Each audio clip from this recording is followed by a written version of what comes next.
Good morning, everyone. Yesterday, we finished the first mamar, the first essay in this book, Torah Or. Torah Or, right? Torah Or, written by the first Rebbe of Chabad, Rebbe Shneur Zalman, about 200 years ago. And now, let's continue on to another essay. If you remember the essay that we had yesterday, was talking about what exactly is the job of Moses, of Aaron today. Moses and Aaron, and the idea of the lighting of the lamps and the oil that we have to crush ourselves to bring, that we have to crush the olives in order to bring the oil. And we said that essentially what it was that Aaron brings joy to the Jewish people. He elevates the Jewish people to the creator, to the giver of the commandments.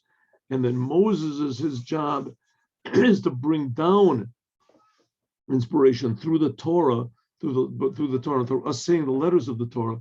This brings down energy that we can also serve the creator, because serving the creator is the essence of all mankind, because the creator creates us. He creates us all the time. He creates the whole world. He creates all being.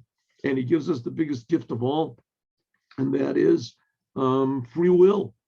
And there is in the world what's called meaning and purpose. And with our free will, we can discover and activate and internalize and embody this meaning and purpose to make the world a perfect place, to make the world a good place. Everybody would like that. Okay, so that's what we learned last time. You can go over the mimer, you can look at the past essays, and you can see the past classes, and you can see what it was that we learned. Good morning. And now let's take a second mimer. This one is talking about what's called the TZITZ.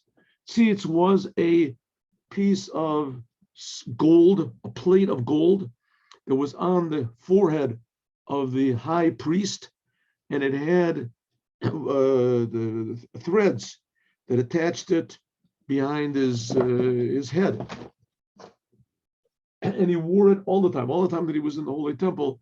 He wore this thing, and it said Kodesh LaHashem, so holy to God. In other words, indicating that the high priest, the Kohen Gadol, he was holy and sanctified to God. What does this mean to us? We're not high priests, and there's no temple anywhere. There's no high priest today, isn't it? Right? So let's see. Vasita, one minute. There we go. Oh, Vasita tzitz zahav tahor. You should make a plate of gold, pure gold, and it's going to be called the tzitz. Upitachta, and you should carve on it pituche chotam, a way of carving these words Kodesh LaHashem. And it says, and it should be on the forehead, on the Metzach Aaron Tamid. It should be on his forehead constantly. That's what the sentence says. Omer Azal, remember we saw the pictures. I showed you the drawings. Omer Azal, the rabbi, it says Kodesh, Lamed is on the bottom, and Hashem, the name of Shem, is above. So if you would look on the coin, it would look like this. He has this thing on his forehead. It would be, let's say, like this, right? It would be like this. It would be a little bit smaller, and it would say Kodesh Le, and then higher it said Hashem. That's what it would say. And then he had these threads that tied it over here, over his the hat that he wore, turban that he wore, and also from behind his head, so that it would be on his forehead. Okay, let's understand this. Also, let's understand what it says, that it should be on his forehead, the Aaron, and Aaron should bear the sin of all the holy things. That it says that tzitz, that this plate of gold, that it's written on it, holy to God, this forgives sins. How could that be? And also it says in the end, It says it should be on his forehead constantly, l'ratzon, in front of God. Shebama, that just in the fact that Aaron, the high priest, puts this plate of gold on his forehead, this nimshach ratzon, it says it will be l'ratzon. This draws down God's will into the world automatically. And let's understand this. Now in Judaism, this idea of automatically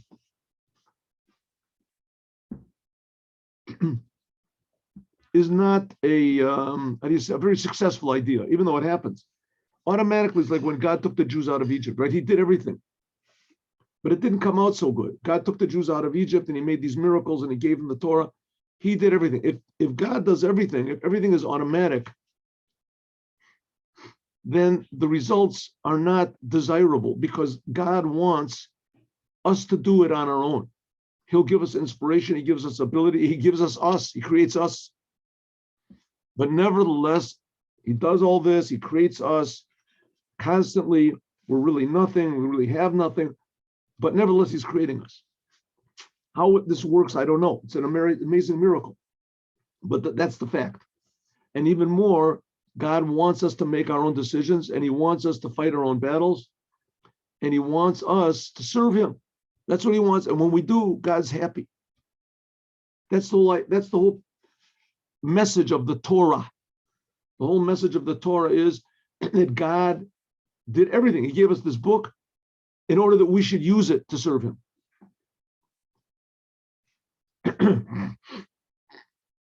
So serving God is a very important thing. But there has to be inspiration, and there has to be people that help us, and there has to be people that bless us and direct us and instruct us and teach us.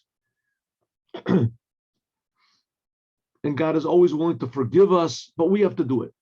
We have to at least put our small part into it. That small part is very important to God. Okay, that's the whole thing, going to be the whole thing of this TZITZ on the forehead of the Kohen. Ready? Hine TZITZ. This is lashon TZITZ nizro. Metzitz min hacharakim. Neitz hachama. What does it mean? It means to shine through. Haino ha'oras or vaziv. It means like a little ray of light that shines through. What is this regarding to God? This is the light of the love, of tremendous love of God, which comes from above. This is the level of Aaron.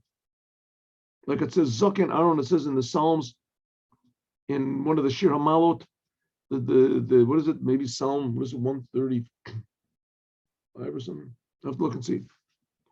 Zaken Aaron, that it comes down right near the end of the end of the song of the Shir Hamalos.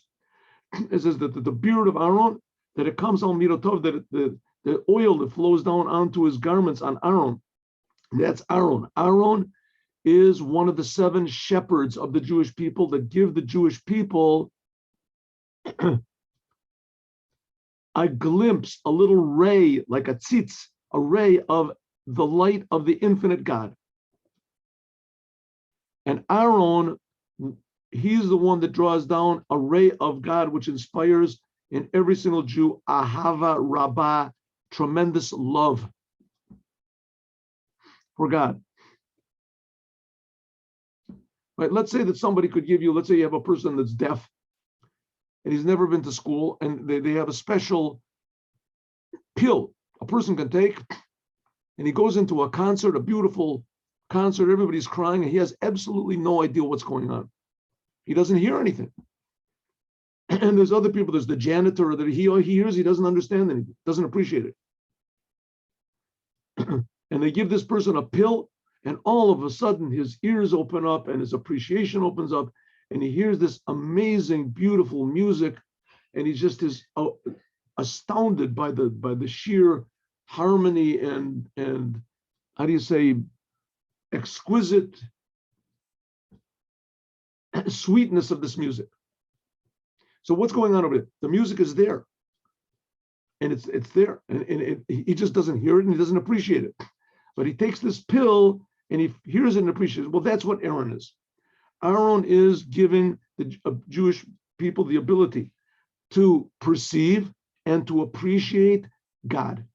which God is the source of all harmony, is the source of all sweetness, that gives birth to in every Jew that feels it tremendous love for God. And they're just feeling what's there. Like people discovered gold. The gold was there. As soon as you discover it, you're a rich person. Discovering God, you become rich, you become happy, you have love of the most valuable thing in the world, the Creator who's creating you. This was drawn down by Aaron. That was the job of Aaron, the high priest. Even though it says that everything is in the hands of heaven, except for the fear of heaven, how can Aaron draw down? Everything is in the hands of God, not Aaron. Nevertheless, there's different types of love. Nevertheless, there's different types of love. Yesh Ahava, there's one type of love of God, which is below understanding. What does it mean? That we can think about God and give birth to love. This we can think and contemplate and work and meditate. Does God really exist? Does he not? Is he really creating me or is he not creating me? Is God really the creator of the universe? Did God really give the Torah? Think about it. Maybe not. Maybe it doesn't exist. Maybe there's no such thing. Think about it. But if you come to the conclusion or just the possibility, yes, God is really creating me, God is creating the whole universe, then all of a sudden to think, what is this God? It must be some spiritual powers. No, God creates all the spiritual. He creates all the spirits. Oh, that's pretty weird. Is it real? When you start to feel, that's called da'at. If you feel the reality that God is really creating me, God is really creating the stars, he's creating the angels, he's creating the heavens. He's creating all being. He took the Jews out of Egypt. He gave us the Torah. He's creating us every instant. When you feel the reality of this, not just the idea, the reality of this, and then this gives a certain type of love. This is love that is born from your own thinking. But there's another type of love, that this comes as an inspiration from above. And that's what Aaron brings. Haroa Mamshich L'Knesset Israel, he draws it down to the Jewish people. This is what's called the Ru'uta Deliba, the arousal of the heart. And this level of love, that's what it means to you must love God, etc. Lo Ketiv, it doesn't say that you should love God. L'ohev et Hashem, that you have to create this love. Shiyam Shech Adam Libo La'ave Elyona. He Ru'uta Deliba, but this is a love which is God's will alone. God gives it to us. Aaron, he's like the middleman. Aaron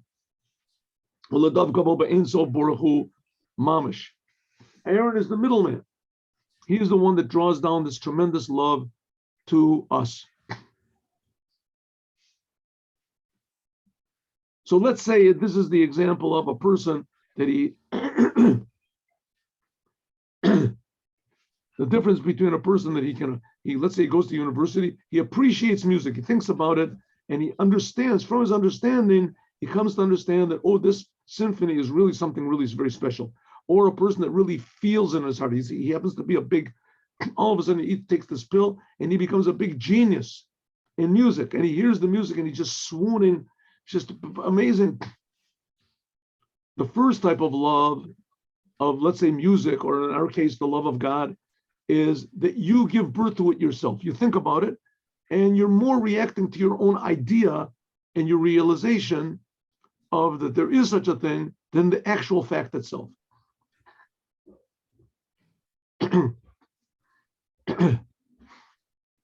It's almost like if somebody describes to you what it is to eat a steak, right? People are in the concentration camps. I read this book by Professor Viktor Frankl. Says that he was in the concentration camps. So people talked about food. They talked about food and they would think about food and it would take away their mind from their hunger and from this, but there wasn't really food. They would think about it. Right? It's the same thing. You can think about God, you can get inspired about God, but it's not really God. See, that's the love that comes from below, and then there's a love that comes from above when you actually get the steak, or you actually really hear and appreciate the music. Or in our case, we're talking about you actually really feel the essence of God. It's totally above understanding. like it says, Mili Bishamayim, when you have this feeling of the upper love of God, then you feel, I don't want to have anything in the heavens. What does it mean, the upper heaven? We talked about this in the last essay also. I don't want to go to the upper heaven. I don't want to go to lower heaven. That everything in front of God is like nothing. Like it says, I am God, I never changed. It's the same God from before the world was created and the same God after the world was created. Get dressed. 1 minute. Here we go, participants. Very good. Excuse me that I mute you. There we go. Very nice. Okay. Yes. Okay. But Ki Agam, even though that there's nothing that can possibly block God. Why? Because God is creating everything. But Hari Emes Lo Amru Bein Aviyam Emes Lo Amru Bein Aviyam Shebeshamayim LiYisrael. It says that there's nothing can separate between. I'm sorry, 1 second. I skipped the line. Sorry. Oh, yeah. That's also Allah Avazu, on this great love that Aaron brings and this tremendous awareness of the essence of God, which is higher than anything we can possibly achieve by our own thinking and contemplation. On this love, it says Metzitz min hacharachim. This is the type of love and awareness of God that Aaron brings into the world. It says that God is just standing after the wall. In other words, as Aaron, he pokes holes in nature in order that the essence of God can shine through, that the world becomes a little bit more transparent and the essence of God is revealed. Well, how does Aaron do this? He has a special ability to do it. Right? Like there's special people that have a special knack in physics or whatever, and they can just reveal these principles. And some people have knacks in mathematics, and some people have knacks in music. Aaron has a knack in revealing God to the Jews. That's what Aaron took in the Holy Temple, this plate that was on his head. But since the Holy Temple was destroyed, Yesh Kotel or Mechitza B'Shal Barzel, there is a wall of iron, Mafsekas Ben Yisrael of Yom, which divides between the Jews and God. Ki Agam, even though that nothing can possibly separate between in front of God. God is everywhere. Even darkness can't darken God. So the fact is, it doesn't say that there is a wall between God and us. Between God and us, there is no wall. There's a wall between us and God. This division is because of us. We're the ones that make the division. Avonotechem, our sins, hayumavdilim beinechem. Our egotism is what separates between us and God. Shomoneh Or83a, this prevents the light of God's love, Yisrael, from coming to the Jewish people, because the Jewish people can't accept it. Nevertheless, Aaron and the Aaron of every generation, the high priest, Mitzitz min hacharachim v'achalonos. Nevertheless, a little bit of shining of godliness does shine through into this dark exile that we're in. Sometimes it shines in a narrow way, charachim, a little breaks, cracks in this wall between us and God, and sometimes it comes through a window. A window is a big hole. The charachim, these are little tiny holes that come through. Little hainu al yadei shvirus mechitza lepatoach chalonos v'charachim, that we have to break this wall that we have made between us and God. Then this little bits of light shine through, that we start to feel our Creator. What is it? How do we make these little breaks in the wall? By breaking our heart and having hirui tshuva. What does it mean, breaking your heart? Breaking your egotism, your selfishness, your security zone. That's what's called doing tshuva, thinking, well, maybe I have to return back to my Jewish identity. That's called tshuva. And these thoughts and this comes The Kol Chad, each and every person gets these little thoughts once in a while, pops into his mind automatically. Something happens. Maybe some Chabadnik puts tefillin on the person or whatever, but these are gifts that are given. That's Aaron. Says the Rebbe, the main separation, the wall between us and God is Amelek. Reshit Goyim Amelek. He is this head of the seven, what's called the seven forces of how do you say, opposing Judaism. Because it says, Milchama Hashem ba'Amalek midor dor, that God Himself makes a war against us, Amalek. Now, Amalek is a nation, a race, what do you want to call it? But it's also a spiritual power, and it's a spiritual power inside of each and every one of us, because every Jew is a complete world. From this Amalek, we said this a lot of times, the point of Hasidut is to make us aware that everything that appears in the Torah is inside of us as well. And this Amalek is the source of Haman. Haman was the arch enemy of the Jews. That's the whole holiday of Purim. Haman was Hitler. Haman wanted to do to all the Jews in the world what Hitler did to the Jews in Europe. And he wanted to do it in one day. And just like Hitler convinced all the German people that it was a pretty good idea to do, to get rid of the Jews or to get rid of everybody, as far as that is, for anybody that opposed them. The Jews was a little bit exception because the Jews didn't necessarily oppose them. They just wanted them. Anyway, that's Amalek. That's what Haman was. Amalek is a force in the world, a nation in the world, a power inside of us, an aspect of our personality that hates God. It is opposed to God. In simple English, it means selfishness. We have to get rid of this Amalek from every generation. We have to get rid of it. Even now, that we can't actually make a war with Amalek. We can't say, I know who Amalek is. It's my next door neighbor. He drives over my lawn all the time. Everybody makes up their own Amalek. We can't do that. Now, only Mashiach will tell us who Amalek is. Nevertheless, there is one Amalek that we do know who he is, and we do have to get rid of him, and that is inside of each and every one of us. Everyone has to war against his own little Amalek, which is inside of. What is this Amalek? Coldness, selfishness to God. Coldness. So this roughness in the soul, everyone has this little Amalek. This is selfishness, egotism, that a person feels that I am creating myself. Like it says in Tadbiyah Kanesher, if you raise yourself up like an eagle, from there I will bring you down, says God. And from this Amalek, the selfishness, egotism, comes all of the other bad character traits.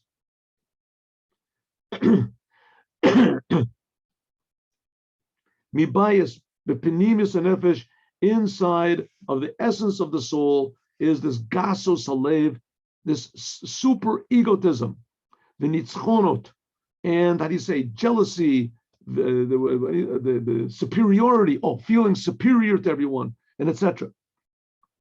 This is what's called how you act actually. But redifus, one person runs after, he wants popularity, he wants pleasures, he wants more money, wants more power, etc.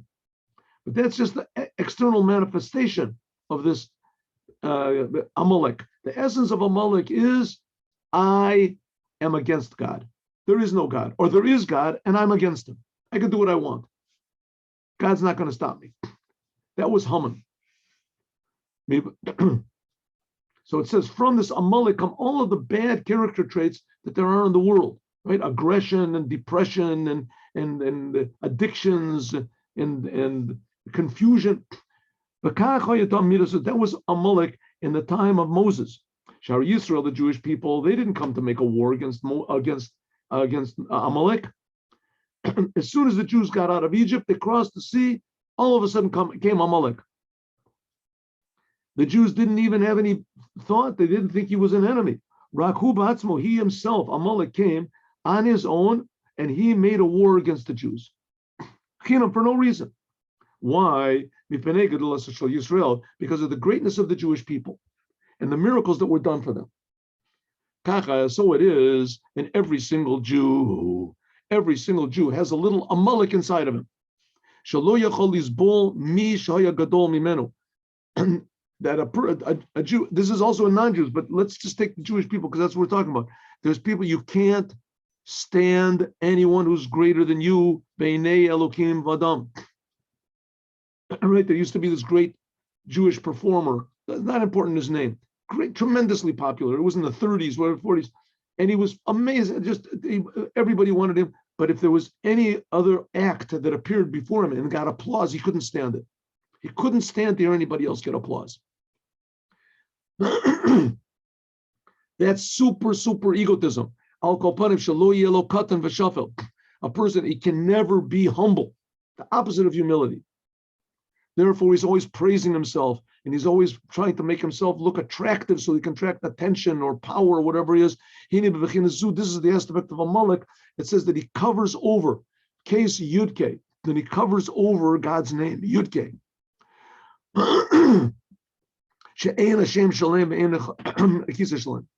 God is creating this thing. God is creating this force in the world that its whole essence, he's willing to die. But the main thing is to get rid of God in the world. That's what we saw in World War II, that the Germans were, in the end of the war, they were losing the war, but there were still a lot of Jews left in Hungary. And Hitler needed as many troops as he could in order to fight the war. They were losing. He was losing soldiers. He still had his dream of conquest. And he diverted powers and diverted energy and diverted manpower into Hungary in order to kill the Jews until almost the last day. In other words, he was willing to die himself, but the main thing is to get the Jews out of the world. Why did he hate the Jews so much? Because the Jews are God's people and he hated God. That's the reason. That's the reason behind anti-Semitism. The Jews are God's people, whether they know it or not, whether they want to know it or not, whether they admit it or not, whether they deny it or not, whether they oppose it or not, doesn't make any difference. Jews are God's people. And even though they have this potential inside them, even though they don't reveal it, but nevertheless, there are some people that hate the Jews because of this. There's other people that hate Jews, maybe for some reason they had a bad experience or something like that. Okay, so that they're making a mistake and they'll realize their mistake, right? And there's a lot of Jews that also are how do you say, aggravating. Happens, right? And some people just make a generality, right? But there's some people that hate the Jews because they're smart, because they're successful, because that's also the power inside of us. That there's a little thing inside of us that hates God, hates Torah, hates the commandments. That's the nature of every Jew. What can you do? That's inside of us. And we have to fight against this. That's the thing about our own. That's what it says, that as long as there is Amelek, God's name and God's throne is not complete. And he explains what that is. Okay, let's just go down because I'd like to see how much we can finish.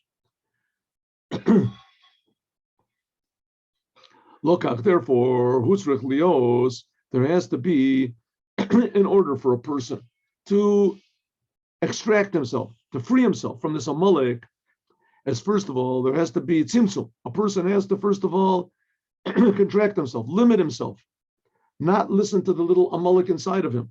And then afterwards, there can be a revelation. Therefore, B'tamuna Sa'otiot, in the letters of God, there is the Hey, the first letter of the Hey, is also like Shematchili Osim Yud. What do they have to do? First of all, in God's name, there's the little Yud. And then afterwards is a Hey. Yud is a small letter. It's giving a hint what we have to do to ourselves. First of all, we have to contract ourselves and control ourselves, and then limit ourselves, and then there can be mimshachim, a big revelation. This is drawn down to every single person that he thinks about the greatness of God. How it is that God fills all the worlds and he surrounds the worlds. Think about this.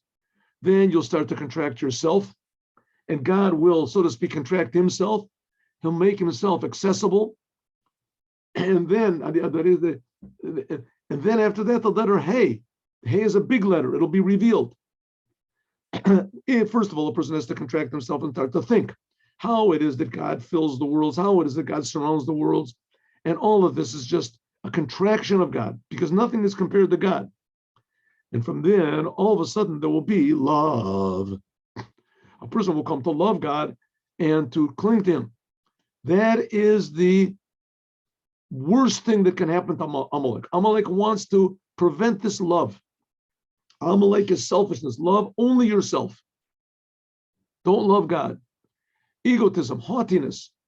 The love of God is humility, surrender to the truth. The bechinas Ava Elyona. And then a person gets a little bit of a glimpse of this upper love of God. Hainu, Hamshachas of Vav. This is the letter of Vav, of God's name. So that'll be Vav. What do we say? As long as there's Amelek, as God's name is not complete. God's name is Yud, then Hey, and then Vav, and then Hey.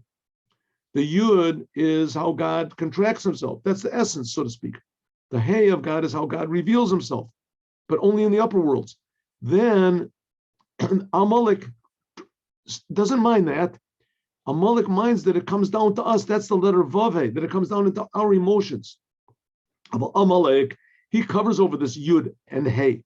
He covers over the Yud Hey, the first two letters of God, so that it should not be revealed into the Vav Hey. Vav is the number 6. That's our 6 emotions, and Hey is Hey has 3 lines in it. That's our action, speech, and thought. Amelek says, okay, you want to have this feeling of God, this Jewish feeling, 100%, but leave it in the synagogue, leave it in the books. But leave it in your heart. Like people say, I'm a good Jew in my heart. Don't let it come down into your actual emotions. That's the letter Vav Hey. Into love, into fear, into awe, and especially not into deed. It should, this love that you have should not shine. That's Amelek. Amelek is this wall that separates between God and us, cools us off. That makes Amelek is this wall of iron wall that separates between us. What are we supposed to do? How do we defeat this Amelek? Now, this is important, Amelek, because this is the month of Adar, when the Purim, when we defeat Amelek. But how do we have to? This is wonderful, nice holiday. Take a couple of chayams, but this is the thing we have to do all the time. This is our arch enemy constantly. How can we defeat this Amelek, this feeling of opposition to God, of coldness to the creator of the universe, egotism, selfishness? How can we defeat it? That's what it says. Vayomer Amelek bachar lanu anashim. It says, Moses says, choose for us people, and we will war with Amelek. Lanu davka. We have to choose for ourselves. That in order to win the battle against Amelek, you have to have people that are connected to Moses. Moses, what's this Moses? Moses is nachnu ma, the level of bittul, surrender, humility, humbleness. Viskalus legamri borin sof baruch, total inclusion and harmony with the infinite God who's creating us. And with in other words, selfishness comes from feeling that I exist and that's all that exists is me, and the world goes around me. I'm in the center. Right? I am everything.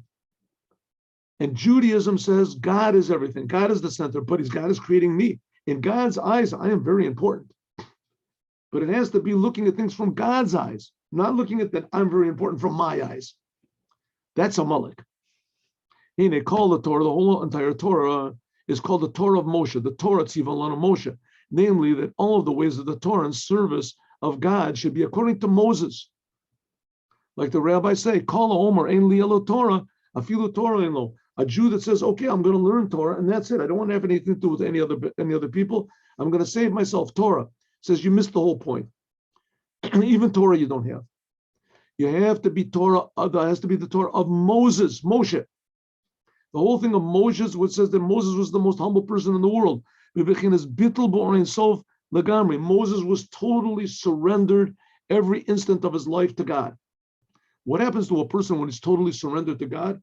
He becomes dynamic. He becomes active. Becomes like King David, constantly occupied in improving the world and revealing all his potential and trying to reveal the good in everyone around him. Like it says, there shouldn't be one thing that's empty of God.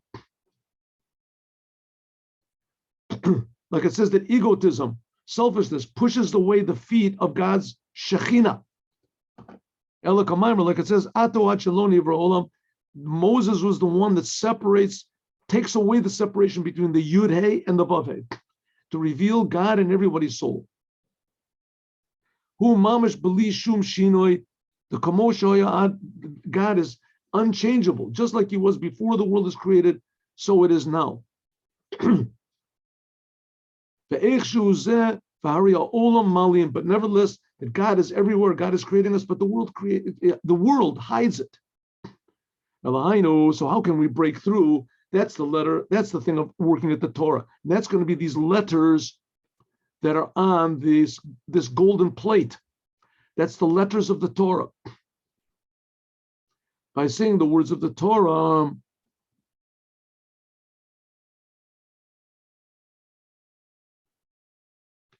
the Or83a, the Torah, comes from God's wisdom. Chachma. Chachma means the power of ma, the power of self-surrender. Shechachma, in this aspect of the Torah, which is God's chachma, God's wisdom, that's where the infinite light of God is found. That's this thing of bittul, harmony with God. Koach ma. That's the ability of Moses, that Moses brought the Torah into the world. And he brought the Torah and the laws into the world. That is the letters that have the power to break through this wall that separates between us and God, this wall of Amelek. And this, it says, it says, God says, I will put my words in your mouth. What does it mean, devarai beficha? That the words of the Torah are beficha, means inside of you. Betzel yadi kesiticha. This is the surrounding aspect of the Torah. So when a person learns Torah, this is the power that breaks through this wall, lets a little bit of godliness shine into our hearts. And by means of this, he defeats Amelek. Shehu Ayesh, which this is the Amelek is egotism, selfishness, false haughtiness. Ki bittul zeh hu heipech hayetz, this is the opposite of this surrender to God that you can achieve by learning the Torah. And of course but it has to be the Torah of Moses. You have to learn the Torah in the same way that Moses did, total surrender to God. This is what will break the wall of iron. And that's the idea of the TZITZ. This TZITZ that Aaron made, this refers to Moses.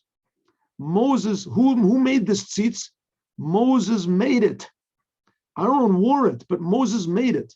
He is the one that made this TZITZ. The TZITZ, we said, is rays of God, the rays of the infinite God coming into the world. This is the Nazir Shel Or. This is the shining light of the love of the light, the shining of the light of love of God made TZITZ, which peeks through all these little holes and windows of the wall that separates between us and God.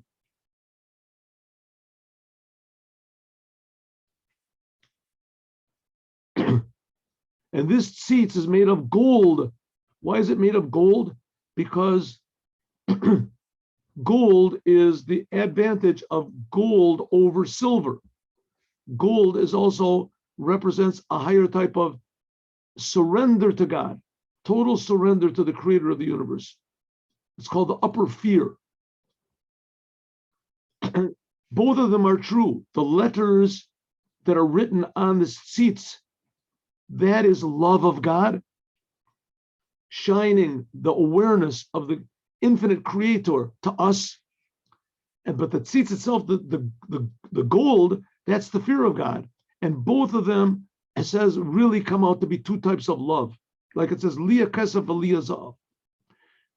Just the silver, this is a little bit colder. Gold is like fire.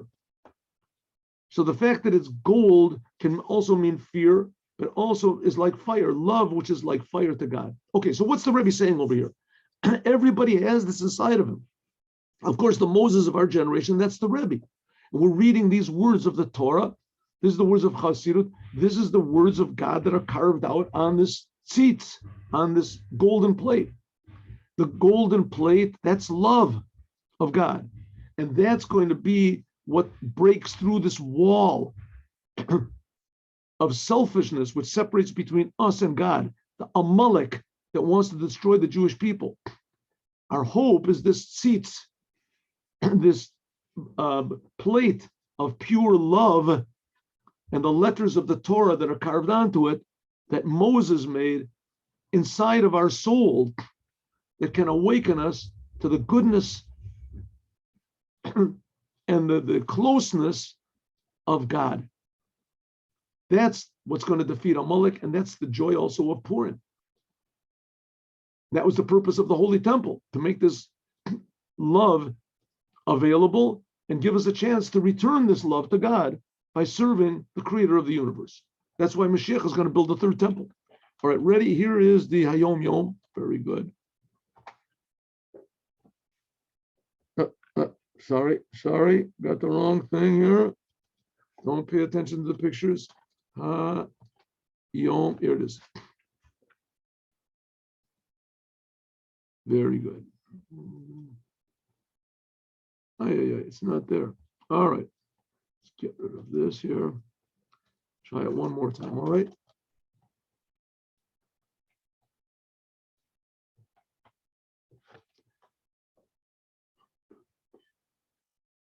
There we go. This is what we want. Now today we will have a class in Chumash, 3 o'clock, and the class in Chumash will be on the Haftorah. And the Haftorah of this week is the prophecy of Ezekiel on the third temple. So don't miss it.